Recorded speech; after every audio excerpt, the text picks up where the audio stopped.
oleme jõudnud Edu kontorisse. Mis see selline on?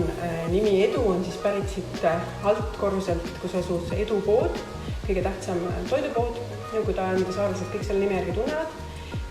Aga ise on see asutus vabakontor. Vabakontor tähendab seda, et siin töötab 2–30 inimest pidevalt, kes ei ole seotud ühe sama tööandjaga, kes ei tööta samas ettevõttes, meil on siin kõik erinevatel alustel, sellest ka see nimi vabakontor. Rohkem tuntud on see kontseptsioon võib-olla ingliskeelse coworking space nime all. Ja meil on siis inimesi siin, kes on kas iseenda tööandjad või näiteks vabakutselised või siis kaugtöötegijad, üha enam on kaugtöötegijaid, kelle tööandjad asub võib-olla kuskil mandril või üldse välismaal. Ja lisaks me siis ootame siia alati kõiki, kes on tulnud Saaremaale kas või korraks, kas või nädalavahetuseks, keda on siin suvisel ajal väga palju, kelle tuleb äkki mõni töömure peale või üldse on pühapäeva pärastlõunal tunne, et hästi rumal oleks auto nina juba sinna sadama poole tagasi keeruta. Ja saaks natuke seda kena elu siin pikendada sellega, et teeks mõne tööasja ära.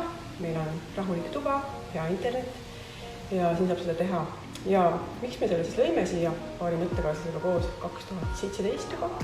Sellepärast, et kõik uuringud üldiselt näitavad, et töötajad on rõõmsamad, motiveeritumad ja isegi tulemused tulevad paremad just seda sealt kasutustest vabakontoritest. Kodus on raskem keskenduda ja mõnikord ka enda sellel päris töökontoris on ka üllatavalt mõned piirajad rohkem.